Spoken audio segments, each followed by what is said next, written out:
The bold and the beautiful week of June 26th, Luna's deadly game reaches the brink. As the sun rises over Los Angeles, a dark cloud begins to hover over the Forrester family once again. In the upcoming week of the bold and the beautiful, Luna Nyong'o's obsession with revenge takes center stage, propelling the storyline into one of its most explosive arcs in recent memory. No longer content with scheming from the shadows, Luna prepares to cross a line that could change everything and end a life. While the teaser opens innocently enough, showing Steffy Forrester and Finn sharing a quiet, romantic moment, a tender kiss hinting at peace, viewers quickly learn that their world is on the verge of rupture. Behind that affection is a ticking time bomb, Luna's wrath. She is no longer the young woman trying to find her place in a glamorous world. She is a woman on a mission, and that mission is Steffy's destruction. Ridge Forrester senses that something is off. The calm before the storm is too quiet, and Luna's sudden proximity to Steffy triggers all his instincts. At the iconic Cliff House, the same house that has witnessed love, betrayal, and tragedy, Ridge grows agitated. He doesn't trust Luna. He's seen too much darkness in people to ignore the look in her eyes, the calculated charm she uses around others, and the edge that creeps into her voice when she speaks of Steffy. Finn, caught in the middle, assures Ridge that he'll protect Steffy at all costs. There's nothing more important to him than his wife and their children. Ridge's warning isn't subtle. He doesn't just fear danger, feels it. And with good reason.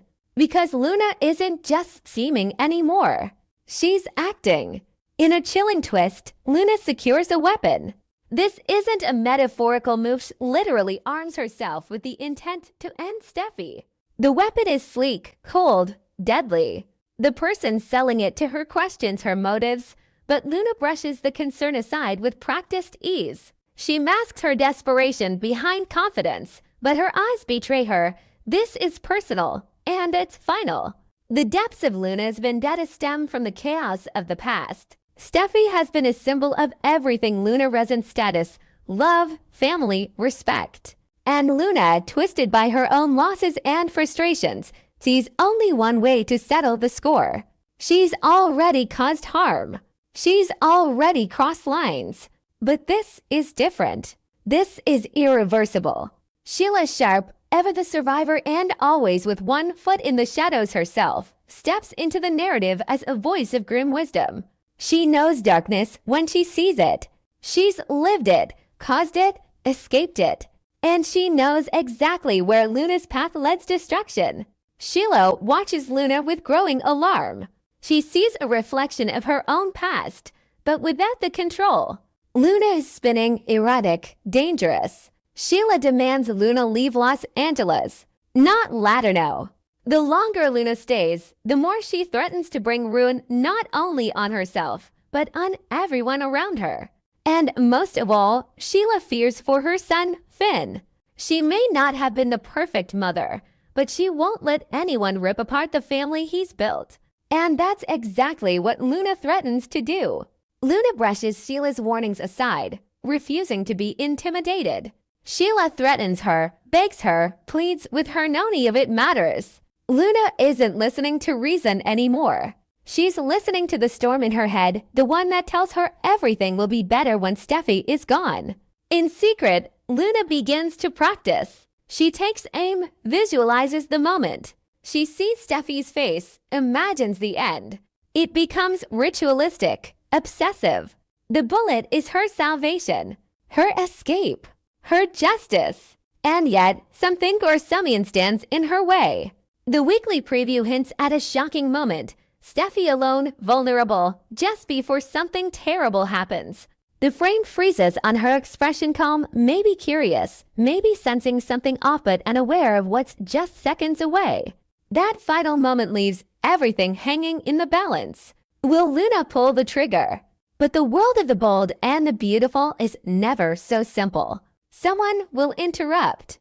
But who? Finn, instinctively drawn to his wife in a moment of danger, could arrive just in time. He's already promised Ridge he'd keep Steffy safe. Could that promise be put to the ultimate test? Or will Sheila intervene? Despite all her past sins, This could be the moment she steps in and prevents a new one. She's been trying to rebuild her life, even if some believe she never can. If she stops Luna, it could be her most selfless act yet. Then there's Liam Spencer, a wild card in the drama. He's been watching from the sidelines, always protective of Steffi, always involved in one way or another. Could he be the one to see the signs Luna is leaving behind? Could he be the unexpected hero? What's certain is that Luna is spiraling fast. Her motives are blurred by obsession, and her hatred is consuming her. The road she's on leads only to pain, whether it's Steffi's, her own, or both.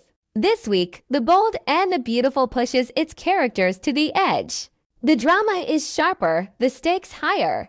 As the days unfold, viewers will be left holding their breath, wondering just how far Luna is willing to go and who will be left standing when it's over.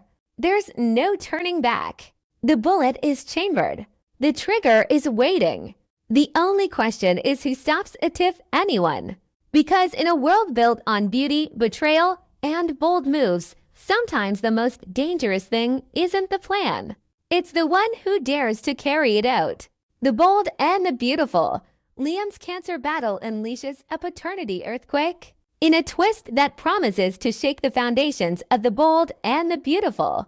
Liam Spencer's battle with a malignant brain tumor sets off a ripple effect that stretches far beyond hospital walls and into the tangled web of paternity secrets, betrayals, and buried truths that have long simmered beneath the surface in Los Angeles. The initial shock of Liam's diagnosis quickly morphs into something deeper, something that reaches into his family's DNA, forcing old wounds open and reintroducing long-forgotten doubts about who truly fathered whom. It begins quietly. Liam, troubled and anxious, sits across from Dr. Grace Buckingham and a team of specialists. He hears words like oncology, radiation therapy, and chemotherapy, standard procedures, terrifying terms. But the team isn't just looking at the obvious treatment path, they're exploring deeper solutions. They float the possibility of stem cell therapy, bone marrow transplantation, and cord blood infusions, treatments often reserved for aggressive or blood-based cancers. These options require biological matches, close ones, siblings, parents, children. Suddenly, the question of who Liam is related to and how closely becomes more than a matter of sentiment. It becomes a matter of survival. That's when things get complicated. At first, everyone close to Liam steps forward. Bill Spencer, the man who raised him, demands testing. Hope Logan insists Beth be checked. Steffi Forrester volunteers Hayes and Kelly. Even Finn and Brooke join the chorus. What begins as a family rallying around one of their own quickly morphs into something far more unsettling when test results raise red flags and inconsistencies. It's not just about who matches Liam biologically. It's about who doesn't. The first sign of trouble surfaces when Kelly's results come back and they're off. She doesn't match Liam the way a biological daughter should. The expected 50% genetic overlap isn't there. Instead, the data shows something far less, closer to 25%. Initially, Grace explains this as a lab anomaly, but more tests confirm it. Kelly isn't Liam's daughter. She's his half-sister. The implications detonate like a bomb. Steffi reels. She remembers the chaos of that time of fear, the secrecy, the betrayal. The night with Bill. The rush paternity test. The result she so desperately wanted. But now she can't shake the image of Bill looking near the clinic in 2017, on the day she received her results. The memory she buried resurfaces. Bill's eerie calm when she told him the baby wasn't his. His insistence that she tell no one else. His cryptic assurances. Did he manipulate the results? Bill, confronted, doesn't deny the possibility. He claims he was trying to keep Liam from breaking. You were a mess, he tells Steffi. If Liam found out you were carrying my child, he would have never looked at you the same. He wouldn't have survived it. And it could help Emmy. I thought maybe I could protect all of you from that, but his words do little to calm the firestorm he's ignited. Liam is shattered. In a cruel twist of timing, Liam learns the truth about Kelly just as he begins aggressive treatment for his cancer. The man who once believed he had two daughters now realizes he only has one. And the child he loved as his own is actually his sister. He can't process it. Not while battling for his life. Not while radiation burns through his body and chemo drains his strength.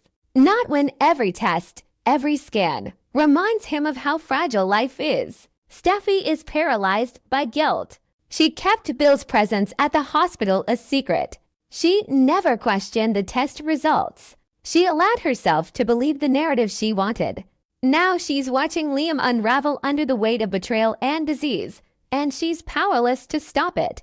Hope tries to be the bridge to protect Beth, to comfort Liam, to help him find a way to survive both physically and emotionally, but the cracks in their co-parenting relationship deepen. She's furious at Steffi. She's disgusted with Bill. And more than anything, she's terrified for Liam. Their daughter, Beth, becomes the only unshaken truth in his life, and Hope fears what might happen if he loses faith in even that. Meanwhile, Rich is furious at Bill. Their decades of rivalry take on new venom. Rich accuses Bill of playing God with people's lives off, stealing moments, years, identities. Taylor adds her own fury, especially as she remembers the pain Steffi went through, the self-doubt, the night terrors.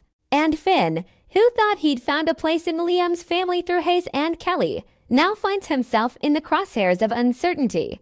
What does it mean for their dynamic now that Kelly is Bill's daughter? As the story unfolds, the cancer becomes a backdrop to something larger, a reckoning. Tests continue. Family members are swabbed, pricked, and analyzed, not just for Liam's sake, but to resolve every lingering question. The truth spreads like wildfire. Hayes is next. He's tested under the assumption that, as Steffi's second child, he might also be a potential donor. But this time, the results are clear. Hayes is Liam's son, not Finn's. Another lie, another misdirected test, another piece of the past rewritten. Now Finn faces his own crisis. The child he raised, nurtured, and bonded with isn't his by blood. And unlike Liam is losing a child, Finn is losing his first, his hope, his legacy. It cuts deep, especially because Finn had already taken a step back emotionally after Sheila's recent manipulations. The cracks in his relationship with Steffi, once hairline fractures, now split wide open. Steffi is consumed with shame. For years, she believed she had moved on, healed from the chaos of her earlier choices. But those choices have come roaring back, undoing everything she built. She questions her identity, her relationships, her motherhood. How could she have gotten it so wrong twice? Bill stands alone in the storm he created. At first, he tries to justify his actions. But as the pain spreads to Steffi, to Liam, to Finn, to Kelly, begins to question himself.